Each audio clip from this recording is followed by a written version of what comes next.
This is a Bears town. We worship great defense. We appreciate frigid temperatures when our 11 are battling their 11 on the lakefront in January. We love a helmet with a chunk of fresh turf lodged in it. This is a Bears town. And we are the new home of the Bears. ESPN Chicago. This is ESPN Chicago, WNVP, WTBC, HD2 Chicago, a Good Karma Brands radio station. Coming up on SportsCenter all night. NFL preseason action kicks off with the Hall of Fame game. Here's Lance, throw into the end zone, caught Disley, touchdown, Chargers. First of the 2025 campaign. A disgruntled wide receiver requests a trade. He has not received the contract he has wanted. The two sides have not made any type of meaningful progress. And while he awaits a new deal, he's lost confidence. What were the biggest takeaways from this year's MLB trade deadline? They go out and they add Ryan O'Hearn. They had Ramon Laureano, an outfielder. They got depth that way, but they definitely have paid a price in future assets. Plus, a trio of games highlight Thursday's MLB action on the diamond. The 0-1. Swing, and there's a fly ball. Well hit, deep left, and it's gone! I don't believe it!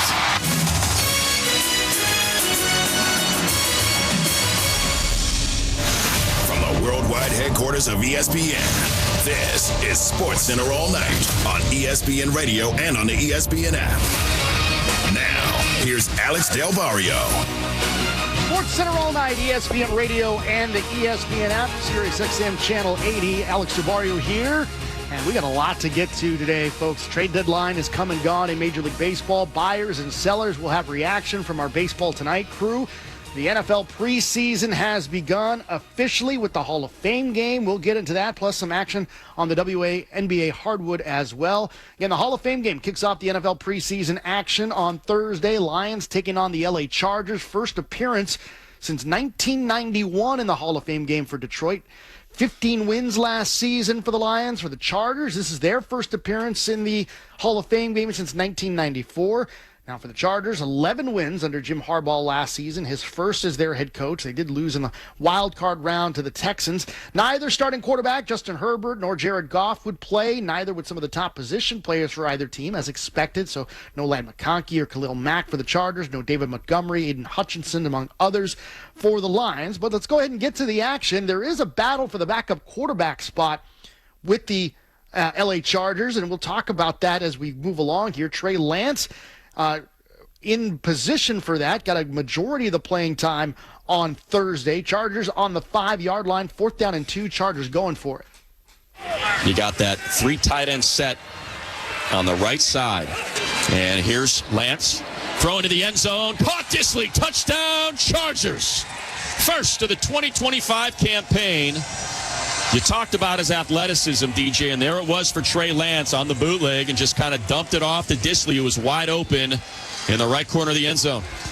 Alt 98.7 Los Angeles on the call. Chargers go up 7-0 with the PAT. After a Chargers interception by Nico Reed, the Chargers would get the ball returned all the way to the 6-yard line. A 60-yard return there from Reed. And a couple of plays later, Lance in the shotgun, Vidal to his left, Keandre Lambert-Smith. There's a handoff to Vidal, lowers the shoulder, second effort, and he's in! Touchdown, Chargers! Kamani Vidal, a 2-yard dive. To make it 14-0 Chargers there in the first quarter. Chargers led it 14-0 there. They would get a score. The Lions would get a score to make it 14-7. Then with just under 2 minutes to play in the half, Lance goes to the air one more time. Nyheim Miller-Hines in motion to the right pocket of Lance. Looking left, throwing, and there's Lambert-Smith. Caught, touchdown, Chargers. Keandre Lambert-Smith on the quick slant, put his foot in the ground, got upfield, and there was that 4.37 speed for a score, DJ. A 15-yard touchdown reception from Lance to Keandre Lambert-Smith on Alt 98.7 Los Angeles. Chargers led 21-7 at the half. They'd win the Hall of Fame game going away, 34-7 the final. Lance goes 13 for 20 with 120 yards passing and 2 touchdowns. Chargers scored on 5 of the 9 drives with Lance at quarterback. Jim Harbaugh on Trey Lance's performance.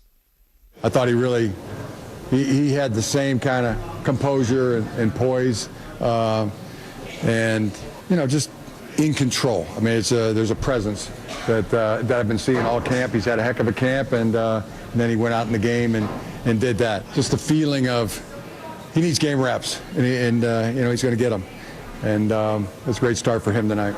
Chargers got 3 quarters out of Lance on Thursday in the Hall of Fame game. Tim Hasselbeck, ESPN NFL analyst, was on SportsCenter, and he discussed Lance's performance in the game. People say that, preseason games don't count, but they matter. And they matter for people like Trey Lance. You mentioned it. Hasn't played a ton of football. Really, for the last 6 years, hasn't played much football for a variety of reasons. So preseason game to get a start in that environment, be the only NFL game on TV at the time, and then to pass the ball accurately the way he did, I think is a good sign for Trey Lance, who's in a situation now where he's obviously not the starter, but trying to probably still prove that he can be one day. I think it ended up being a pretty good showing for the former first-round pick. As for the Lions, they had Kyle Allen play the first half, 9 for 12 and 91 yards and 2 interceptions. Hendon Hooker in the second half, 3 for 6 for 18 yards. But the Lions' big trouble was taking care of the football on offense. They had 5 turnovers and no takeaways in the game. Lions head coach Dan Campbell was discussing a lot of different things in his press conference, but most notably the fact that they had 2 new coordinators, and was asked about that and how the communication worked throughout the game. Honestly, I thought it went better than I thought it would for the first time out of the gate. I thought it flowed pretty dang good. I was like, okay, this is good. So, there's a couple of things that we can clean up and get better at, but, man, I thought it went pretty dang well, so that's good.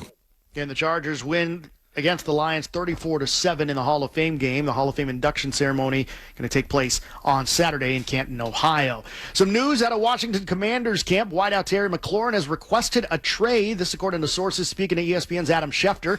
The two sides are believed to be far apart on a deal. McLaurin has been holding out through at least the first 4 days of camp before he reported on Sunday. He's now a hold-in and placed on the physically unable to perform list. ESPN's Adam Schefter on why Terry McLaurin has requested a trade.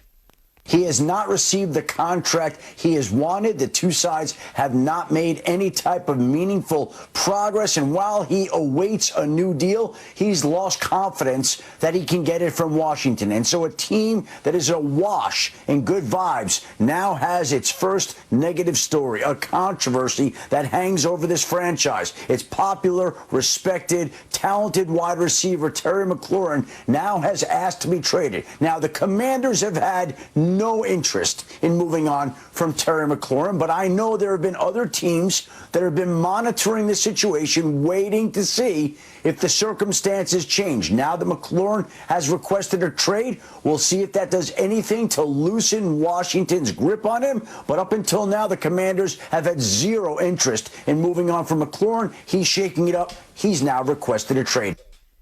ESPN's Adam Schefter on the 6 p.m. Sports Center. Meanwhile, Jaden Daniels, the Commanders' quarterback, he discussed at his press conference on Thursday on how important it is to get McLaurin back on the field.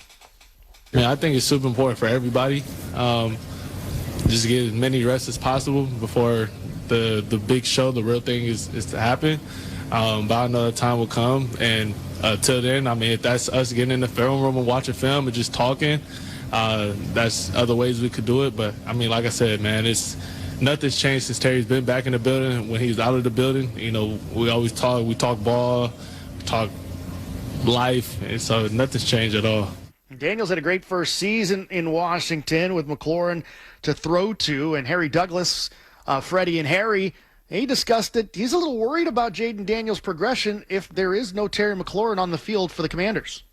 How concerned? Are you worried? Yes, I am. Yes, I am, because he is the number one target. He played a major role in their success last season, and also the development of Jaden Daniels at the quarterback position. You're going into year 2. The last thing you want to do is have a disgruntled wide receiver who was your number one guy, who had 14 catches and 227 yards and 3 touchdowns in the playoffs last year for you. So now who's going to fill that void? Who can you count on? Or who can Jaden Daniels count on?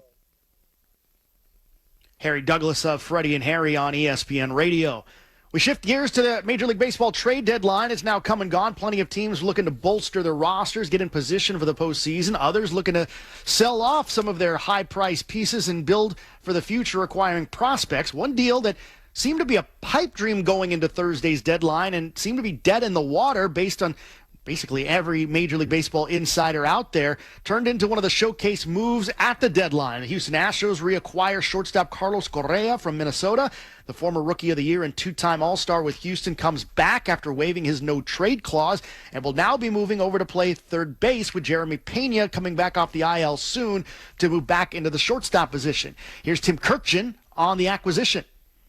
They need somebody to play third base every day. And I was told today the Twins are going to have to pick up at least half of that salary before this trade can be made. It's going to be very interesting. He's very comfortable there. But remember, he didn't leave on the greatest terms when he went and signed with the Twins. It'll be interesting to see how easily he eases back in.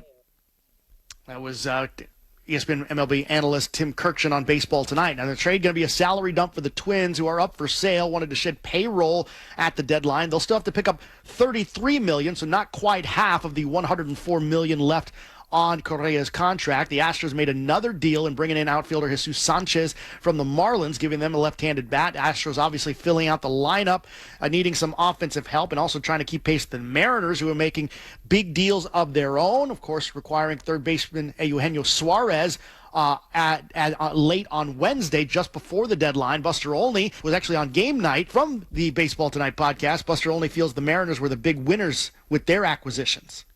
It's got to be the Seattle Mariners, and this is going back 10 days, when you had a Josh Naylor and a Eugenio Suarez in a year in which the American League feels wide open. You look at the Mariners lineup: J.P. Crawford, Julio Rodriguez, Cal Raleigh, who's probably the front runner to be the MVP, Suarez, Naylor, Randy Arozarena, plus that rotation that they expect to be intact sometime in mid-August with all those stars. Man, they absolutely crushed it. To me, they would be a big winner. Buster Olney was also discussing teams that didn't do as much as he expected, and here's who he thought should have done more at the deal. I was surprised the Boston Red Sox didn't do more in a year of opportunity. When you look at the American League, the way they've been playing of late, I thought for sure they would add more in starting pitching. They wound up adding Steven Matz, Dustin May for depth, but there's no sure thing there. And I was a little bit surprised Chicago Cubs didn't add a frontline starter. There weren't a lot of starting pitchers available, and so in the end the Cubs wind up upgrading their team by adding Willie Castro and some relief help, but they didn't get the starter I thought they would. One player that was expected to be on the move but wasn't was Kwan of the Guardians, and that was a big surprise for Buster Olney as well. The Guardians typically will look for value this time of year, but it always feels like they wait till guys like Francisco Lindor and CC Sabathia, Cliff Lee are farther along before they make the trade. So I didn't think they would trade Kwan, but the feedback I got from teams was after they traded Shane Bieber to the Blue Jays was that, yeah, they're going to move Stephen Kwan. And look, they had the Padres were very interested. The Dodgers were interested. I'm sure that the Phillies and the Mets checked in on it as well. You thought that that potentially there'd be some parameters for a deal, but in the end, like they have in the past, they wound up hanging on to him. So Stephen Kwan, with his .286 average, 9 homers and 38 runs batted in, stays put with the Cleveland Guardians. Eduardo Perez, ESPN MLB analyst, was on Baseball Tonight on the trade deadline special, and he liked what the San Diego Padres did at the deadline. This is A.J. Day. Let's just call this Preller Day. He addresses what they needed. They needed left field. They needed a platoon system out there. Ramon Laureano can play defense. He can throw with the best of them. And he's been swinging the bat really well. O'Hearn made the All-Star team. It was the only representative from the Baltimore Orioles. This is 2 pickups offensively that the Padres now can say, okay, we can go up against anyone.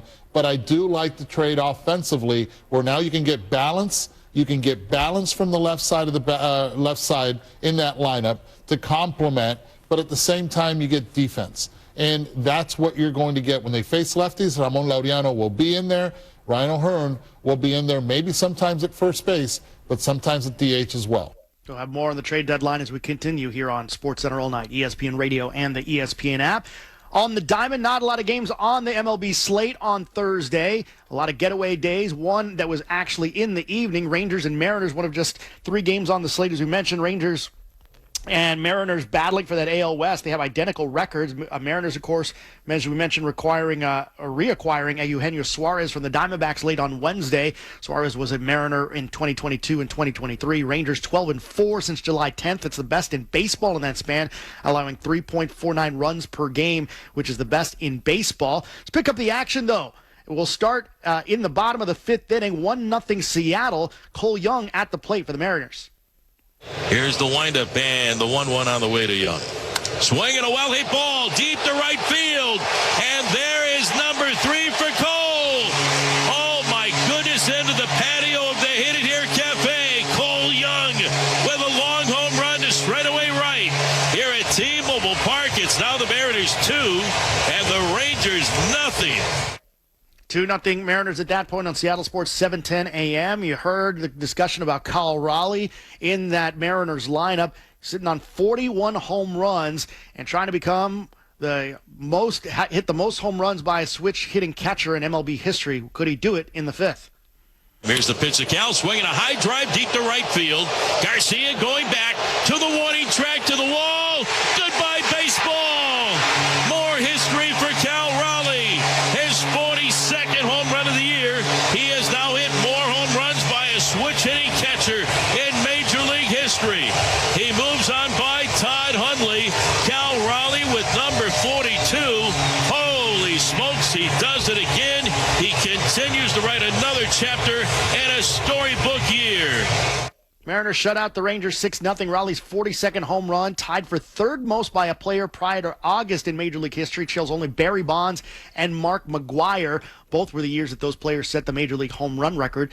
Eugenio Suarez in the lineup becomes the first player in big league history to have 35 homers for a team and play a game for another team in the same season. SportsCenter all night, ESPN Radio and the ESPN app. Coming up, more on the trade deadline and more from the Diamond on Thursday. That's next. SportsCenter all night, ESPN Radio and the ESPN app.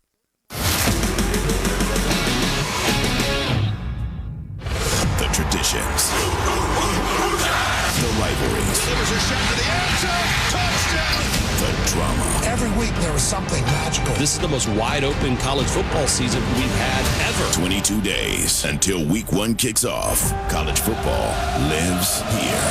ESPN Radio. More SportsCenter all night. Coming up next.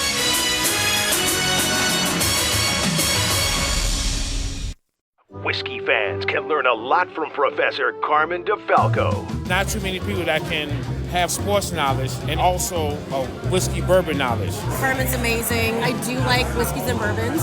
Still kind of a novice, and he helps me understand a little bit better what I should be looking for. I'm a hardcore bourbon guy, and I listen to Carmen Yurko every day. He can pull out the very essentials that I can't even taste. Stay tuned for details on the next session of Whiskey U, an ESPN Chicago production. We're definitely going to be late for kickoff. We should be at the game by now. I'm just taking a little detour. I've got to fill up my gas tank, and I know this place a couple of towns over where the gas is cheaper. Are you serious? We missed tailgating because you're driving out of the way for cheaper gas. Just use Upside. What's Upside? Upside is the free cashback app that gets you real cash back for every gallon of gas you buy. Wait, I can get cash back just for buying the gas I need anyway? Yes, I use it all the time, and I made around $200. Now pull over so you can download the Upside app before we miss the whole first quarter. Football fans, download the free Upside app now to earn cash back every time you buy gas. Use promo code FIELD to get an extra 25 cents per gallon on your first tank. You can cash out anytime, right to your bank, PayPal, or as a gift card for Amazon and other brands. Just download the free Upside app and use promo code FIELD for a 25 cents per gallon bonus on your first tank. That's code FIELD for a 25 cents per gallon bonus. That's code FIELD. I'm Tom Waddle. Whatever he's accomplished in life, he's done it because of Tom Waddle. He's done it because of the effort he put into being a football player, for one thing. If you're talking about full-out speed and blazing talent, no. But how do you measure the heart and the will of an individual? And he had that. So if you have the heart and the will, that's going to propel you to do things a lot greater than this guy who has these flexy muscles and stands around and gets his ass kicked when the ball snapped. Hear Waddle with Sylvie. Now, weekdays 2:30 to 6:30. on ESPN Chicago. It's 4 words no parent should ever hear. Your child is sick. It's 4 words that change everything. Those 4 words can define a family. It's 4 words that are filled with pain, heartache, and grief. And with those 4 words, the innocence and joy of childhood disappears. But Starlight has taught us 4 other words that make all the difference. The power of play. Happy kids heal faster. That's why Starlight Children's Foundation delivers happiness through gaming, toy deliveries, and more to 3 million kids at more than 700 hospitals across the country to deliver happiness when it matters most. Learn more at starlight.org. There's an app for that. Download, listen live, podcasts on demand. The ESPN Chicago app.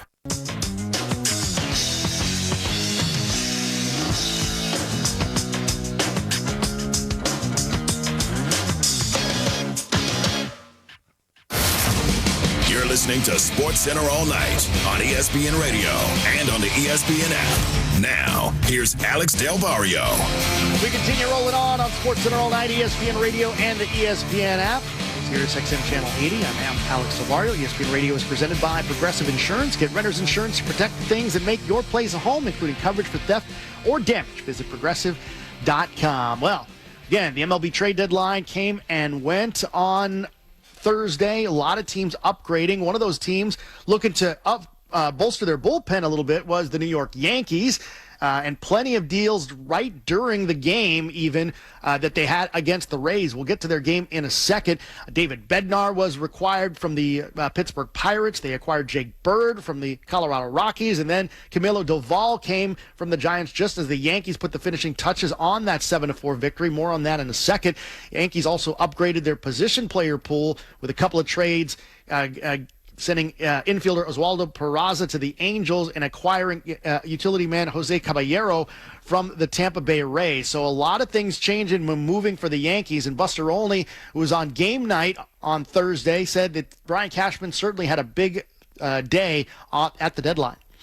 They added 3 major power arms to this bullpen that really needed that. This is the worst bullpen the Yankees have had in years, and now they've had a complete makeover, and all of a sudden a weakness goes to a strength. Do I think that they vaulted up into a favorite in the American League? No, but they are clearly better than they were. Brian plugged the biggest hole on that team. As for Brian Cashman himself, he was able to discuss the deals after the trade deadline and was asked how much they improved their team. We've improved the team, we believe. We tried to address the areas of need. We've added to the bullpen. We improved the position player group as well, giving our manager more choices, to play matchup. And, so whether it's we're facing left-handed pitching, he's got some choices to play with some right-handed bats we've imported with Rosario and Slater. We have obviously with Jose Caballero, we got a nice athletic infielder that he can that can defend and pinch run, at a high level. So that's a nice weapon of choice. He's certainly got more arms to mix and match with out of the pen, with the new additions as well. And obviously we solidified third base with Ryan McMahon. So I think we've addressed a lot of areas of need to try to give us the best shot we can take. As for Yankee skipper Aaron Boone, he was asked who the closer is going to be now for the Yankees. Devin's throwing the ball so well right now, and obviously he had a tough one the other night, but he's been pretty awesome for a while.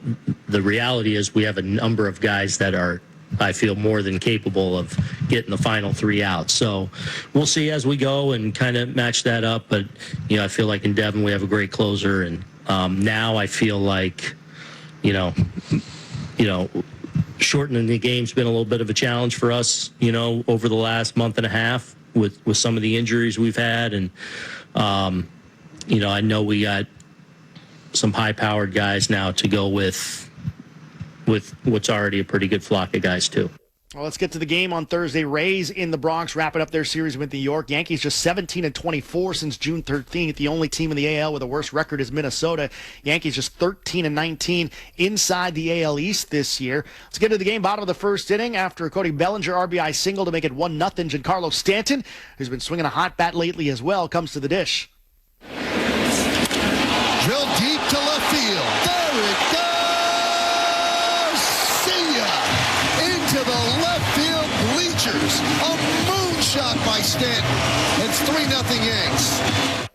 Michael Kay on the Yes Network. Stanton's homer traveled 432 feet, longest of the season. Yankees led 3-0 after one. Moving to the second inning, 2 men on for Ben Rice. Driven out to deep right field. There it goes. See ya. Into the Yankee bullpen. A 3-run blast. And the Yankees lead 6-0. Yankees pick up a 7-4 win. Rays now losers of 7 of 8. Now multiple games under 500 for the first time since May 24th. Braves taking on the Reds. Pick up the action. A 1-0 Reds lead. Bottom of the third for Elly De La Cruz. Elly sets ready, pitch to the plate, and it is ripped high and deep to center. And he got a whole lot out of it. He got every bit of it. A home run to dead center for De La Cruz. That is number 1 here in July. How about that? 3-0 Reds. But back come the Braves in a big way, and it all started with this hit from Eli White in the top of the 8th. Here it is to Eli White, and a ground ball left side. He blisters it through. Braves have the lead. Everybody advances one base. It's an RBI single, and it's 4-3 Atlanta in the 8th on the base hit by Eli White. Started an 8-run 8th inning rally that gave Atlanta an 11-3 lead, but the Reds didn't die there. They would come all the way back, cut it to 11-8. Spencer Steer comes to the plate. The 0-1. Swing, and there's a fly ball. Well hit, deep left, and it's gone! I don't believe it! This game is tied! A 3-run home run from Spencer Steer, and the Reds have answered the Braves 8 in the 8th. 700 WLW on the call. First game tying homer for Steer in the 8th inning or later. We'd get to extra innings. Marcell Ozuna would hit a sacrifice fly to bring in the game-winning run in the top of the 10th on 680 The Fan. But the final in Cincinnati, Braves win at 12-11 in a wild game. Braves score 8 runs in the top of the 8th. Elly De La Cruz with his 19th home run snaps a 30-game homerless streak. Still more to come, more on the trade deadline, and more from the Hall of Fame. That's next. SportsCenter All Night, ESPN Radio, and the ESPN app.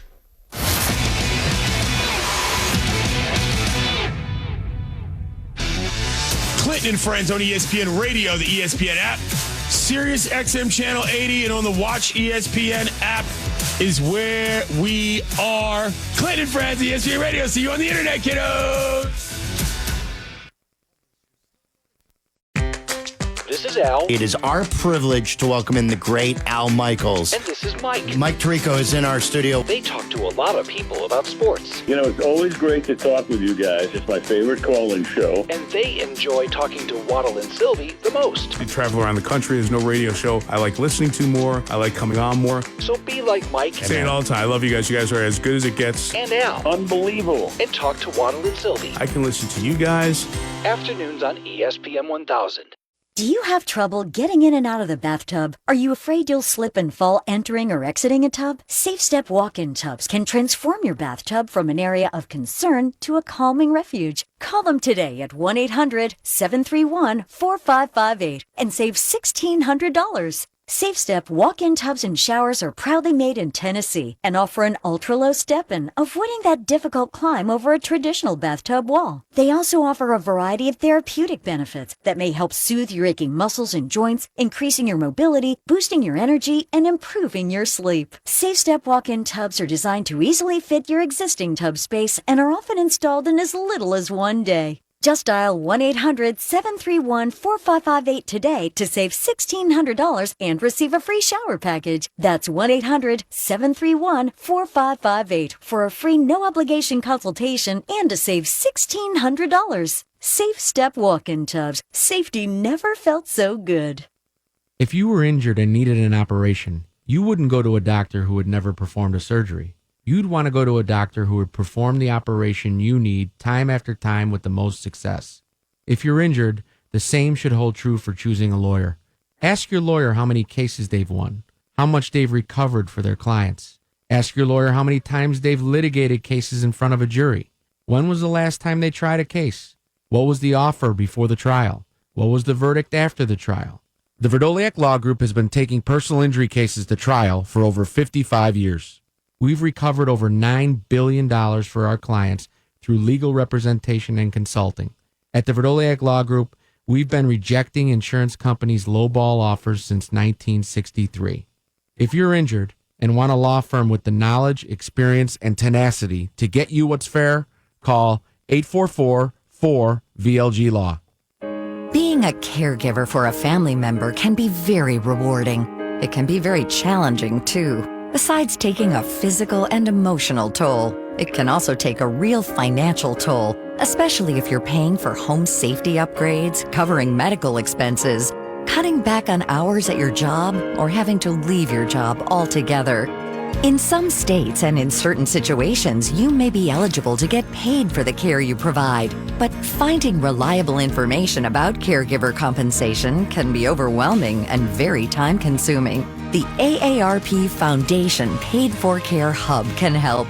It's a free online tool developed with support from United Healthcare, where you can search compensation programs, explore your options, and get answers to frequently asked questions. Find out today if it's possible to be compensated for the time, effort, and care you're providing. Visit paidforcare.aarpfoundation.org to learn more. Courtney Cronin, the latest from Hallis Hall, and wherever Bears roam in Chicago. Be an informed fan with ESPN Chicago, brought to you by Costa Ivoni.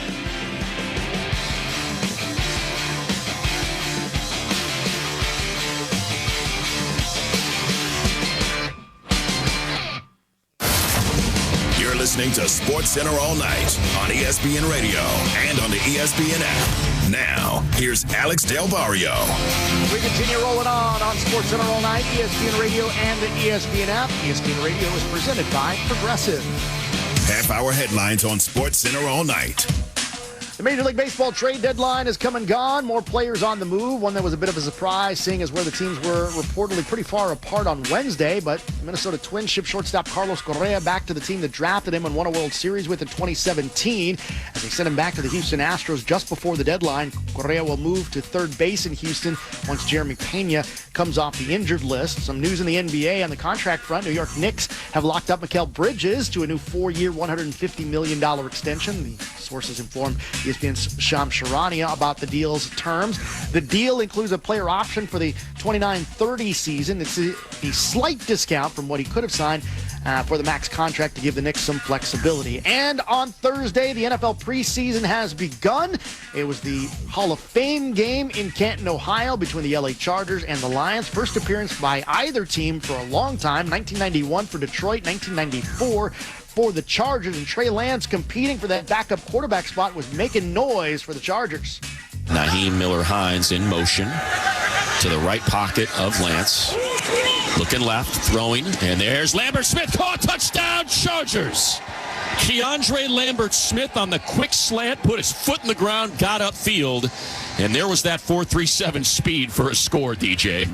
Alt 98.7 in Los Angeles with the call. Chargers would win the Hall of Fame game of the Lions 34-7. Solid outing from Lance, 13 for 20, 120 yards and 2 touchdowns, no interceptions. So no turnovers on the Chargers front. Lions, meanwhile, they turned over 5 times in the loss, something that head coach Dan Campbell addressed after the game. You don't want all those. That's what I said. You get caught in all right, we need to see some of these guys. You got to put them out there and cut them loose and let them go play. You also want to win the game. You also want to play really well, and we just, we didn't do that.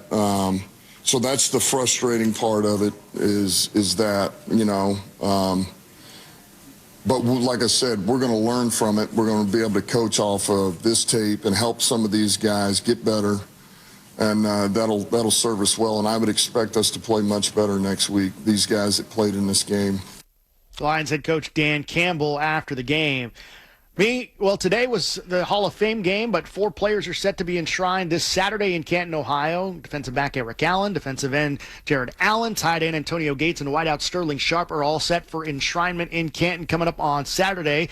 Let's get to some of the interviews we had on the Pat McAfee Show on Thursday. Eric Allen in this year's Hall of Fame class.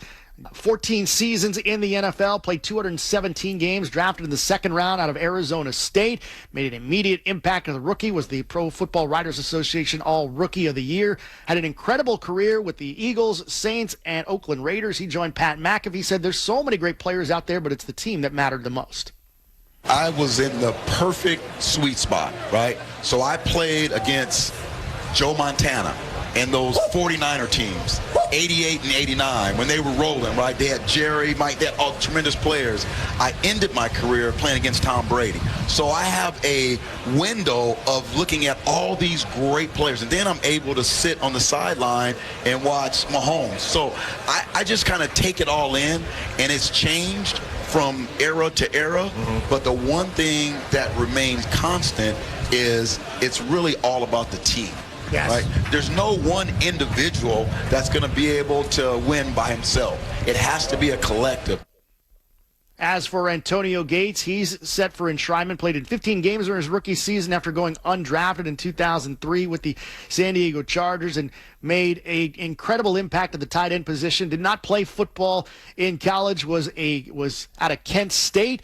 And ended up making a huge impact in the NFL, elected to 8 consecutive Pro Bowls, was a first-team All-Pro in 3 different seasons, and second-team All-Pro twice, was in the All-Decade team. Gates was on the Pat McAfee Show talking about Tight End University. I was invited to it, but I haven't been yet, but I do like what they're doing. And I think, you missed the Taylor Swift concert. Yeah, right. My daughter be mad about that. My daughter left Taylor Swift, but yeah, I do like what they're doing because at the end of the day, that's really what it's about, right? It's serving a purpose and having a platform to be able to say, all right, well, I had this opportunity to do X, Y, and Z, and this is the space that I was in. Now let me tell you what you should do and what you shouldn't do. And I think it's a great idea for the tight ends, the next generation. SportsCenter all night, ESPN Radio, and the ESPN app. Some news out of Washington Commanders camp. Again, as we mentioned earlier, wideout Terry McLaurin has requested a trade reportedly. This according to sources speaking to ESPN's Adam Schefter. The two sides appear to be far apart on a deal. McLaurin's been holding out, at least for the first 4 days of camp. He did report on Sunday and is now with the team, but is on the physically unable to perform list and is not practicing. Here's Adam Schefter, was on SportsCenter earlier on Thursday and had this to say about why McLaurin has requested the deal.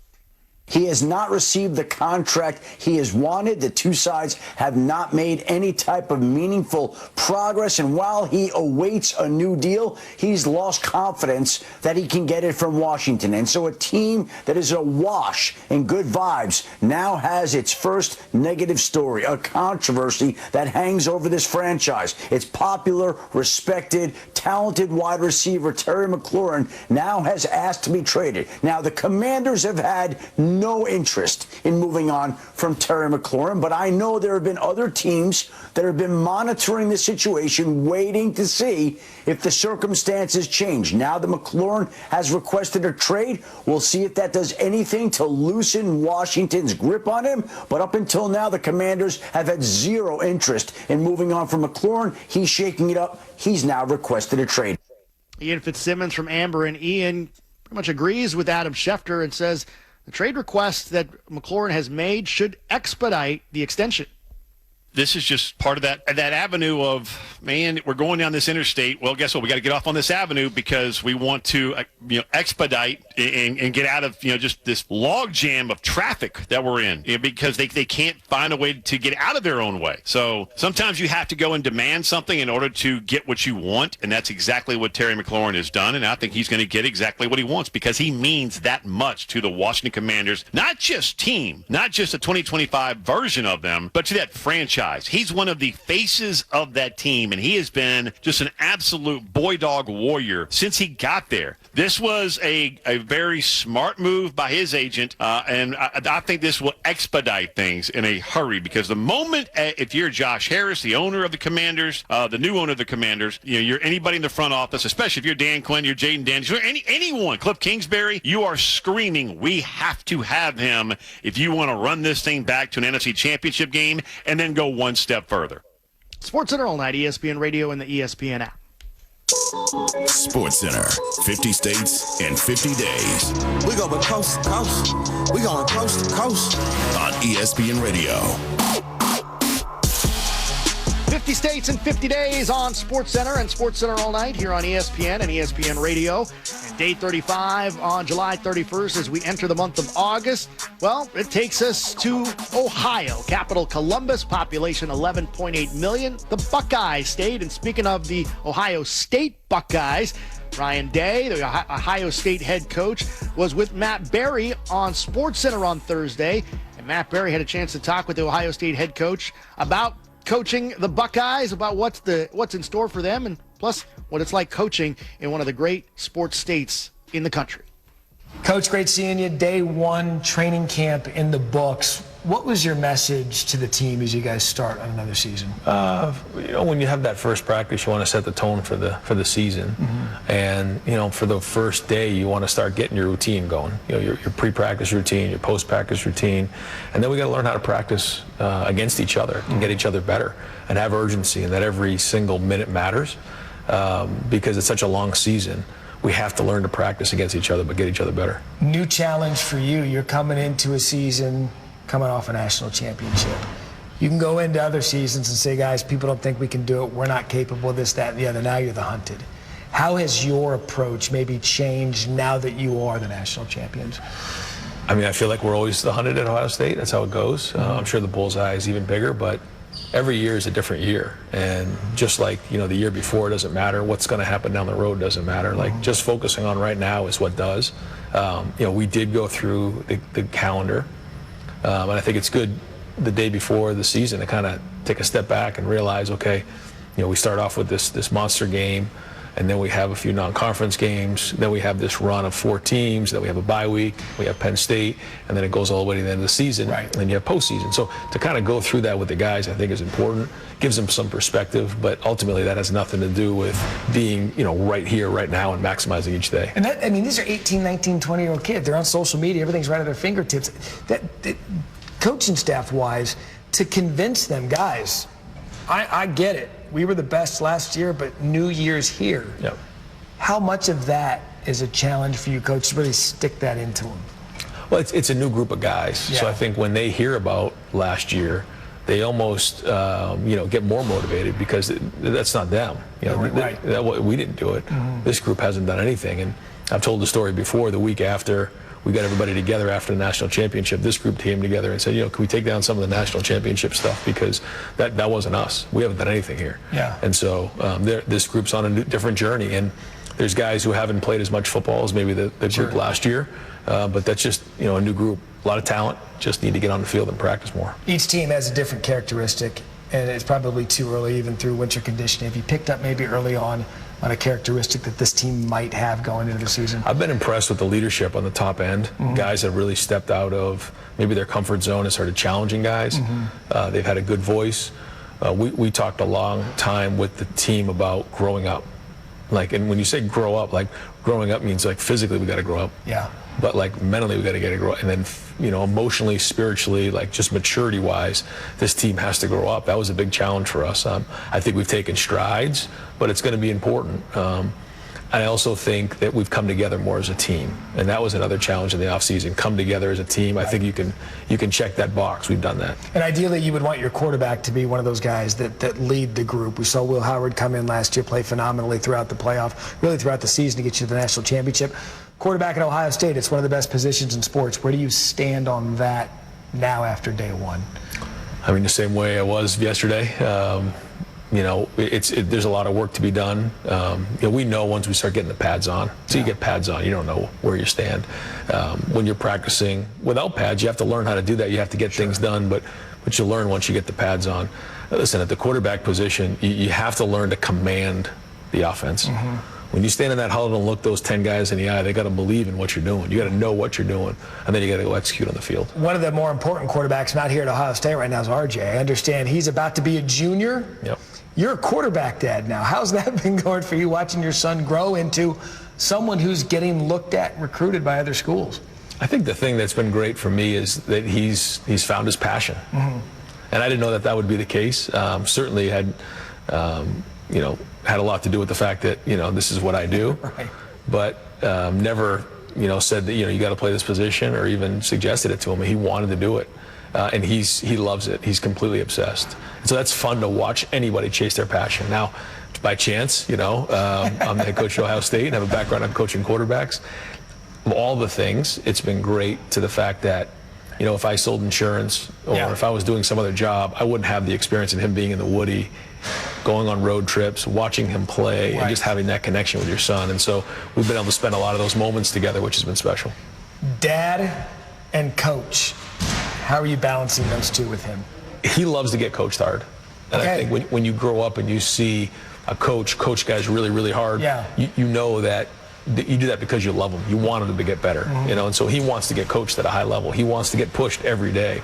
And he understands that if someone's pushing, it's because they love you. And so you still have to balance off being a dad and actually being a coach. Right. But he loves that part of it.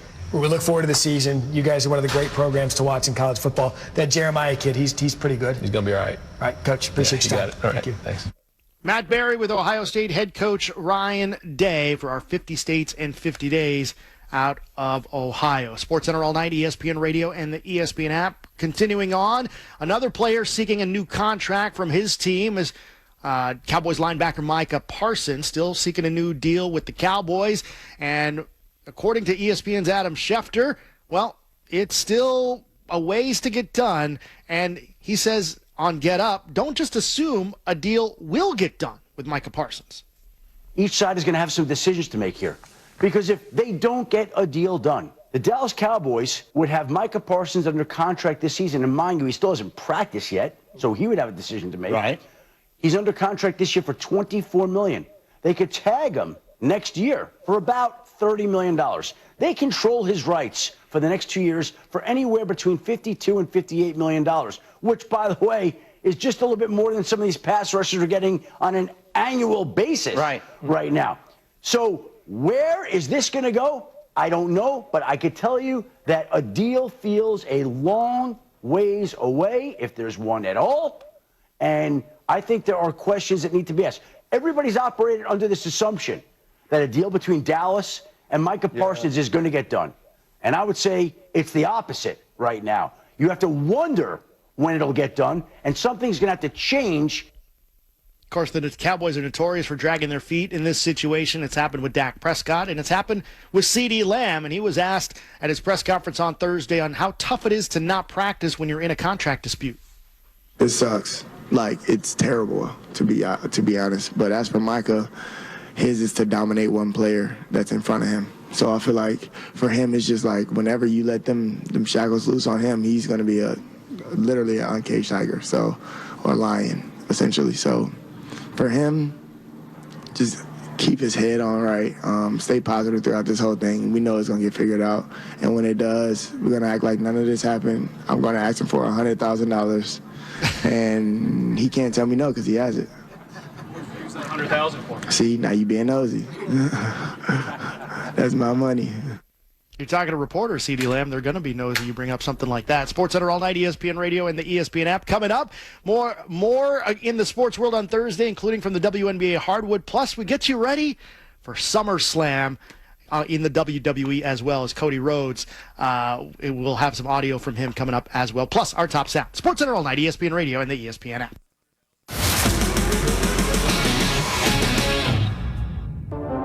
We are on September 2nd moving to ESPN Radio, which is also my roots, I'm proud to say. The return of Rich Eisen. To be able to go back to where my career started was something that I never thought possible. September 2nd, weekdays from noon to 3 Eastern on ESPN Radio, ESPN Plus, and on Disney Plus.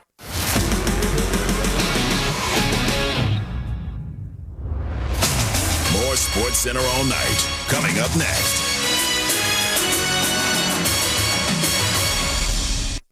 Whiskey fans can learn a lot from Professor Carmen DeFalco. Not too many people that can have sports knowledge and also whiskey bourbon knowledge. Carmen's amazing. I do like whiskeys and bourbons. Still kind of a novice, and he helps me understand a little bit better what I should be looking for. I'm a hardcore bourbon guy, and I listen to Carmen Yurko every day. He can pull out the very essentials that I can't even taste. Stay tuned for details on the next session of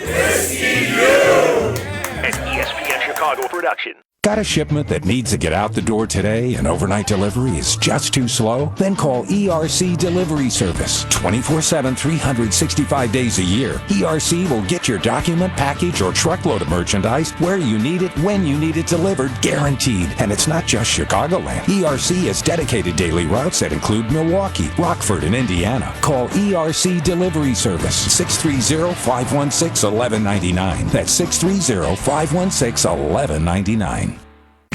This is Al. It is our privilege to welcome in the great Al Michaels. And this is Mike. Mike Tirico is in our studio. They talk to a lot of people about sports. You know, it's always great to talk with you guys. It's my favorite call-in show. And they enjoy talking to Waddle and Sylvie the most. I travel around the country. There's no radio show I like listening to more. I like coming on more. So be like Mike. I say it all the time. I love you guys. You guys are as good as it gets. And Al. Unbelievable. And talk to Waddle and Sylvie. I can listen to you guys. Afternoons on ESPN 1000. Teachers are dynamic leaders, shaping a new generation. They bring a variety of perspectives from diverse backgrounds, innovating how they teach to prepare students for our fast-changing world. Achieving this takes skill and expertise. They're tireless explorers, creatively discovering a universe of solutions, telling stories, experimenting, inspiring, mentoring, connecting cultures, and connecting with each other. Leading by example. Experience the unique joy of helping students thrive. Teaching is a journey that shapes lives. Are you ready to begin? Explore teaching at teach.org, a campaign supported by the U.S. Department of Education, Teach.org, and 1 million teachers of color. Carmen and Yurko. Weekdays, now noon to 3 on Chicago's home for sports, ESPN Chicago.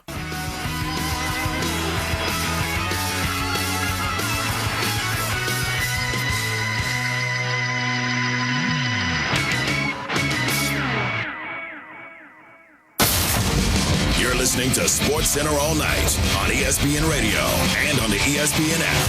Now, here's Alex Del Barrio. Sports Center all night, ESPN Radio and the ESPN app. ESPN Radio presented by Progressive Insurance.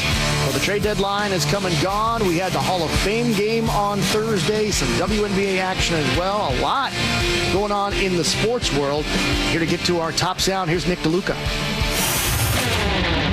Sports Center all night. Oh my goodness! Check it out on Sports Center tonight. Today's top sound. How good is that? Are you ready to take?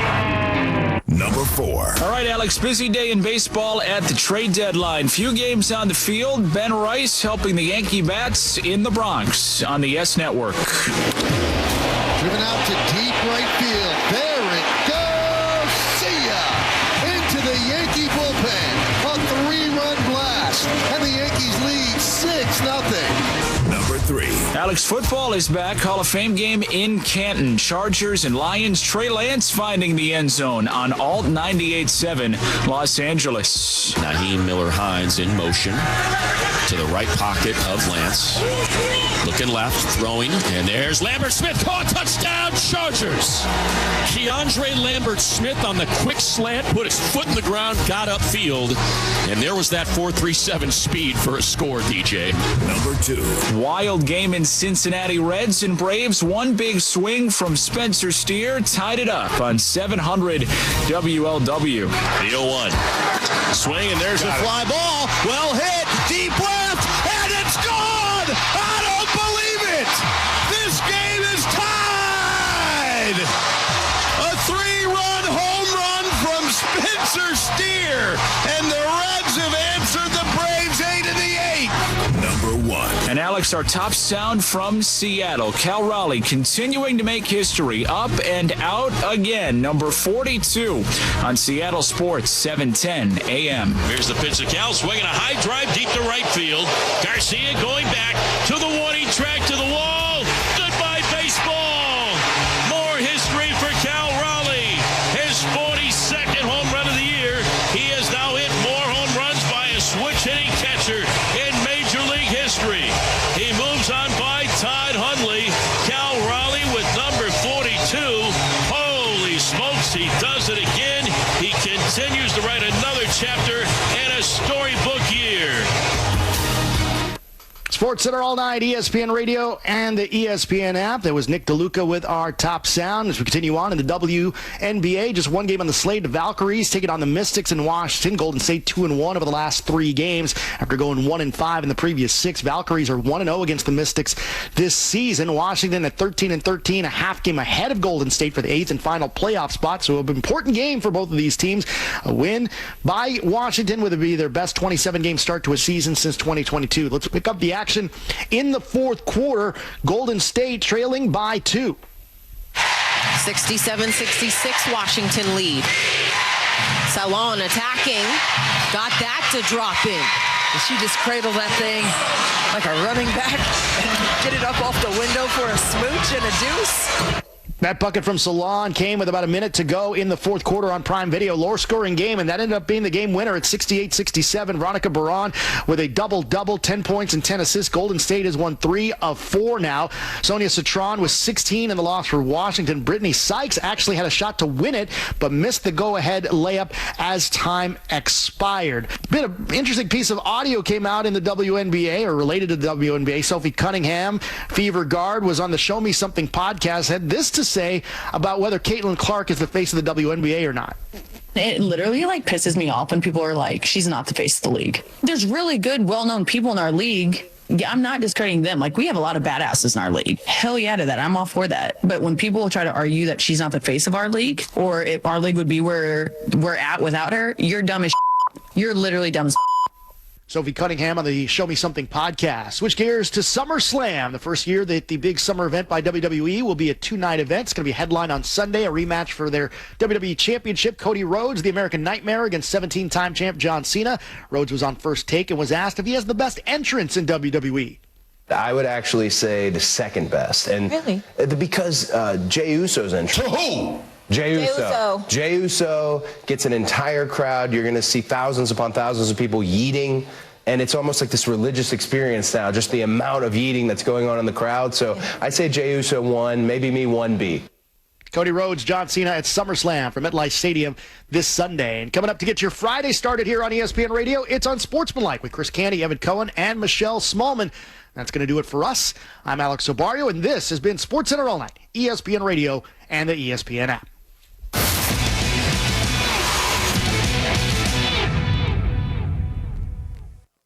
Hey, it's your resident Super Bowl champ, Chris Canty. Coming up Friday, I'll tell you the one quarterback head coach combo without a Super Bowl title that I trust the most heading into this upcoming season. It's Unsportsmanlike, 6 a.m. Eastern, right here on ESPN Radio, ESPN2, and ESPNU. The Waddle and Sylvie audio experience. What are those guys' names? Siegfried and Roy. One of them's gone. They both died. Are they both done? Yes, sir. That's another name or names. When you're younger, you always got it mixed up when you heard it. Siegfried and Roy? I thought there were 3 of them. I thought there was Sig. I thought there was Fried. And I thought there was Roy. I'm like, where's the third dude? Oh, I just got cramp. I got a laughing cramp. If you missed something, get the podcast on the ESPN Chicago app. Or listen live daily 2:30 to 6:30. ESPN Chicago. That's the ease at which you get information. You want it, you get it. Like that. Ask your phone. Group chat. Smartphone. You're always connected and informed in real time. No waiting. So if you're diabetic and still using finger sticks to read your blood sugar, what are you waiting for? Knowing your blood sugar levels instantly is important for managing diabetes. Call US Med at 888-665-0696.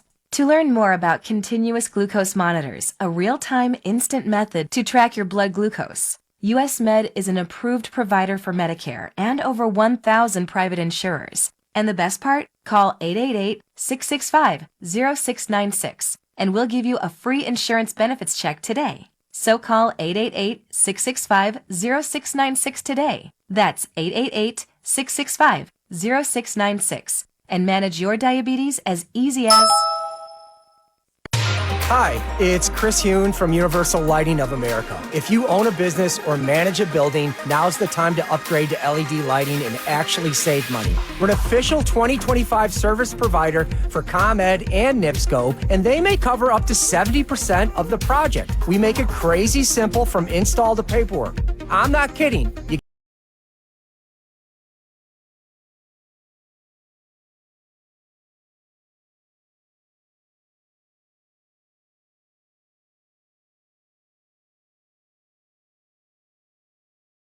This is a Bears town. We worship great defense. We appreciate frigid temperatures when our 11 are battling their 11 on the lakefront in January. We love a helmet with a chunk of fresh turf lodged in it. This is a Bears town. And we are the new home of the Bears. ESPN Chicago. Your team. As someone on the spectrum, I possess a unique set of skills that sets me apart from other candidates. My detail-oriented nature allows me to communicate complex ideas, to break down data, to have no fear in meeting new people. I may communicate in ways that are different from what you are used to. Structure, routine, and clear expectation help me do my best work. My autism allows me to have a perspective that needs to be seen and heard. It allows me to make the world safer and improve systems in ways others can't. It allows me to bring people's inner worlds to life with my artwork. My autism will bring your team important insights. Thank you for your consideration. An autistic inclusive workplace is good for business. It's time to make a change. Learn more at autismspeaks.org/win. From the State Street Studio, this is WMVP WTBC HD2, Chicago. A Good Karma Brands radio station. Unsportsmanlike. Hibachi is amazing. No, it's not. What? It's just not that good. You're paying for the show, and it's not that entertaining. What? It's the same show. You watch a guy light some onions on fire before you get it. We need an evolution of the hibachi. We can't always have the onion. Value is a little bit tacky, but the food is good. It's really good. It's basic food. No, you get it for like $21. You get like a chicken and vegetables and rice and soup and salad. Lobster, it's tremendous. And then on the way home, you're stopping for a value meal because you're hungry. You're still hungry. Hungry after hibachi? Hibachi, I need to go lay down. You guys have gone to the wrong hibachi Hibachi's place. terrible. Okay, welcome to the show. We are Unsportsmanlike here on ESPN Radio. ESPNU and ESPN News. No ESPN2 today. Why? The Ocho, not me.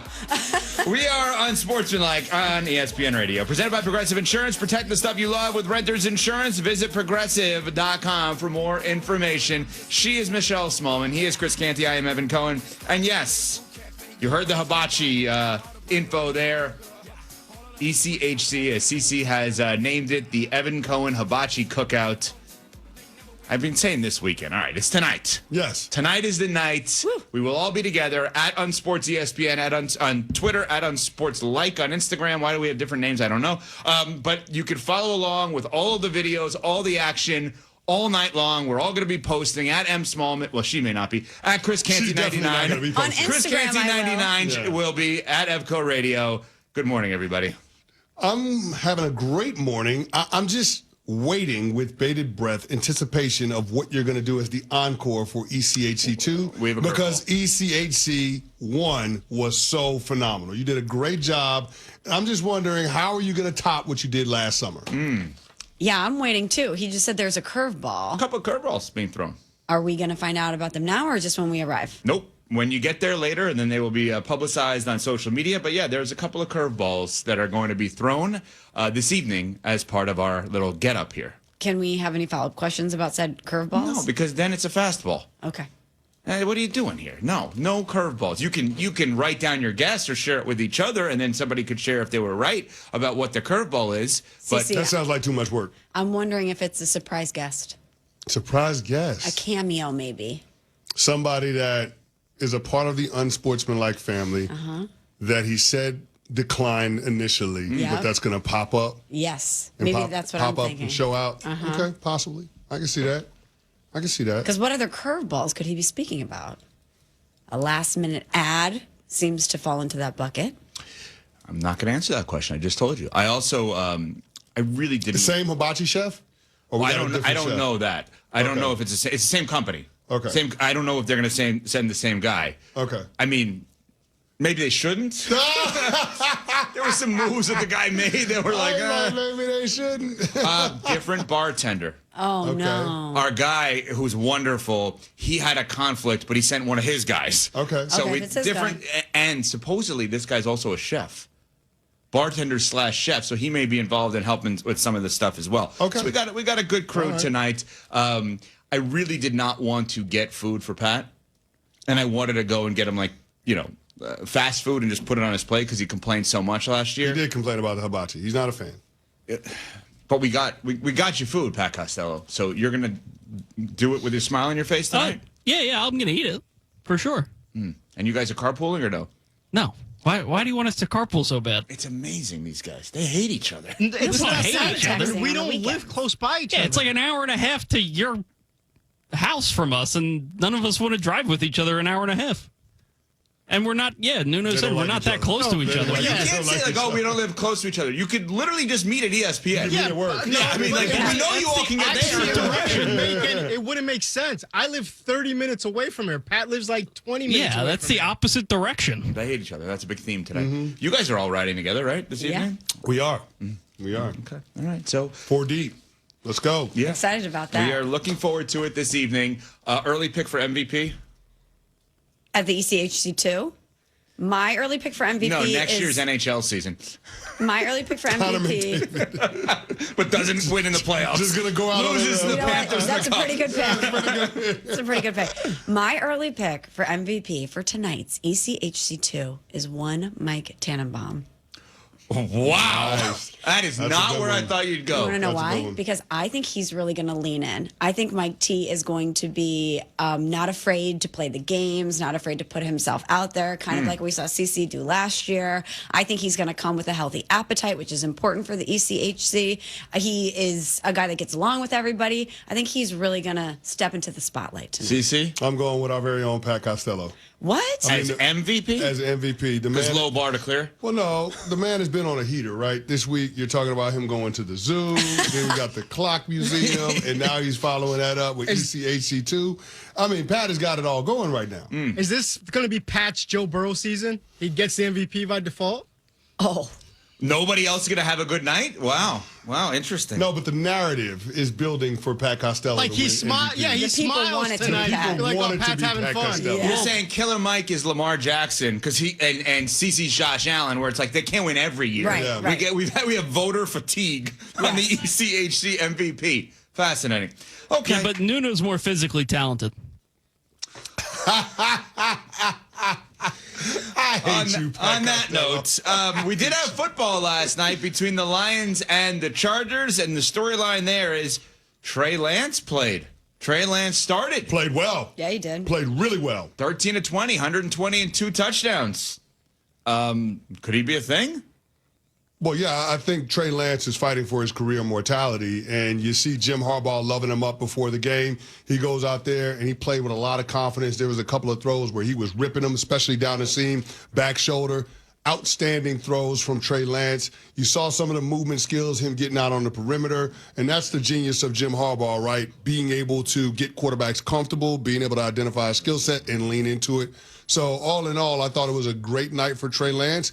And that's a good sign if you're the Chargers to have a quality backup, right? Because that's how you build value in this league. They bought low on Trey Lance. And now if he continues to show well throughout the preseason, he is viewed as a quality backup.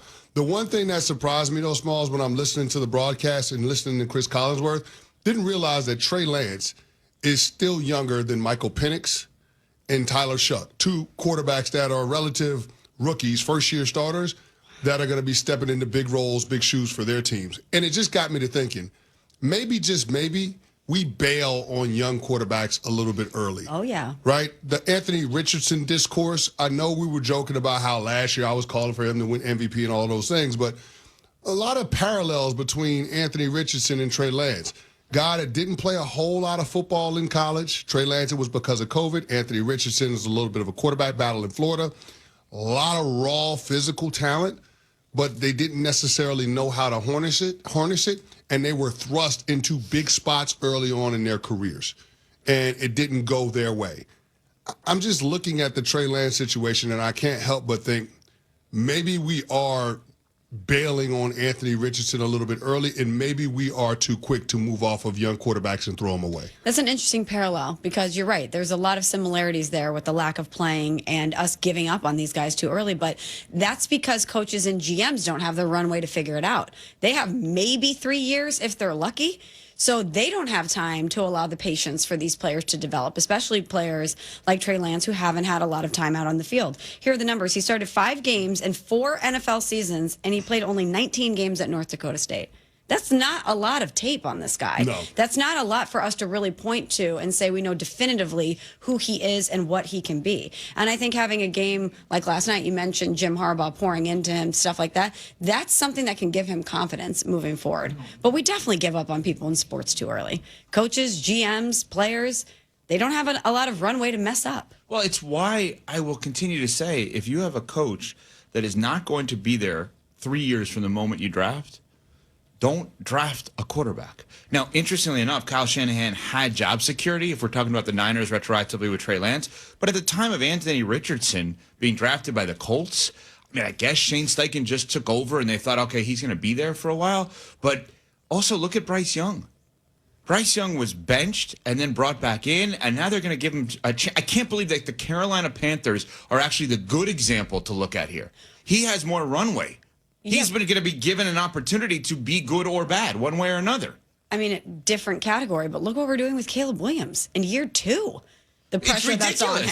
It's ridiculous. I agree with you. Year 2 and year 1 with a first-time head coach, and the expectations for this guy are sky high. I agree with you. I think we're too quick. That's why I don't get worried about Caleb Williams. I'm not worried. It's too early to worry about Caleb Williams. It's been 1 year and he had 20 touchdowns, 6 interceptions. The difference in those scenarios, though, we're talking about a guy that was the #1 overall pick. Trey Lance was the 3rd quarterback taken off the board. Anthony Richardson was the 3rd quarterback taken off the board. A little bit different scenario when you look at the opportunity cost associated with Caleb Williams. But we saw the guy that go right after him, that got picked 2nd overall, take his team to the Final Four. We saw a guy in C.J. Stroud, the draft before, take his team to back-to-back playoff appearances, win playoff games in each of those seasons. And those franchises were equally a dumpster fire when those quarterbacks got there. I totally understand. I can't worry if I am the team that drafts first about what happens after, right? And I'm going to work in the biggest extreme that has ever existed on this one. I'm acknowledging this. I don't feel like I screwed up if I'm the Houston Rockets in 1984 because I drafted Olajuwon because MJ went 3rd. I still could also, I would rather have MJ. Hold on a second. What I'm saying, I'm doing this on purpose, the biggest extreme. I'm waiting to hear how this what I'm saying is, was Hakeem Olajuwon a great #1 overall pick? Yeah, he's a great player, man. One of the greatest players top 15 player all time. Right.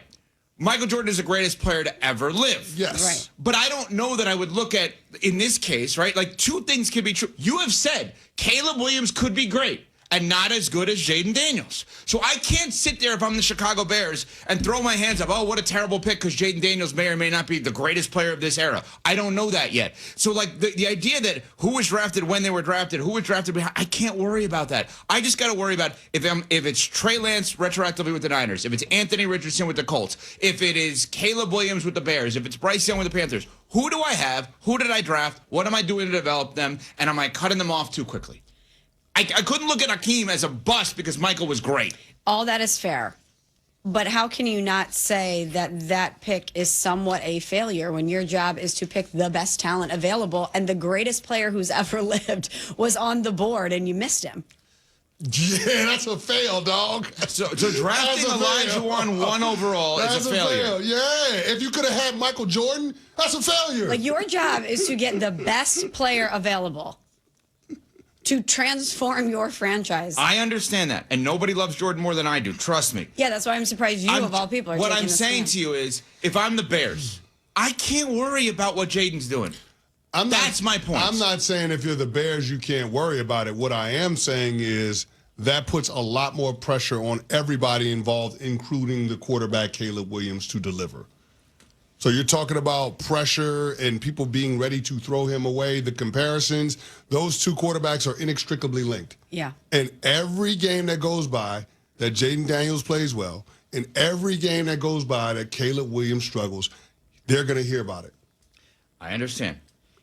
I'm just saying. And sometimes, longer runway. Hold on, let me finish. And sometimes that pressure becomes insurmountable. In sports, perception is reality. It just is. And the perception right now around the Chicago Bears and Caleb Williams is that he's the guy you took instead of the one that we know is the guy after year one. Well, interestingly enough, only one of those two franchises right now is in the news for a little drama, and it's not the Bears. We will get to that after CC has this from GNC. If you're looking to build more muscle, maximize performance, or even maintain lean muscle mass, you want a proven power of GNC Amp Wheyabolic. With 40 grams of ultra-pure whey protein and 6.2 grams of muscle-building leucine, this formula is third-party tested for over 285 banned substances and clinically proven to increase strength by 30% in just 8 weeks. Recover faster and build more muscle with America's #1 protein powder brand for building strength. GNC Amp Wheyabolic. This isn't about hype, it's about gains. Get it at GNC. The NFL on ESPN Radio. Not blinking. Whenever that big moment presents itself, we just got to take advantage of the opportunity. Camp to camp, team to team. 34 days until opening night. I just wanna feel this moment. The countdown continues on The Waddle and Sylvie audio experience. Everything is blue sky and sunshine. Everything is soft serve ice cream and wine. It's all delicious. Did you say soft serve ice cream and wine? Yeah. Is that a combination? Ice cream, chillin', ice cream.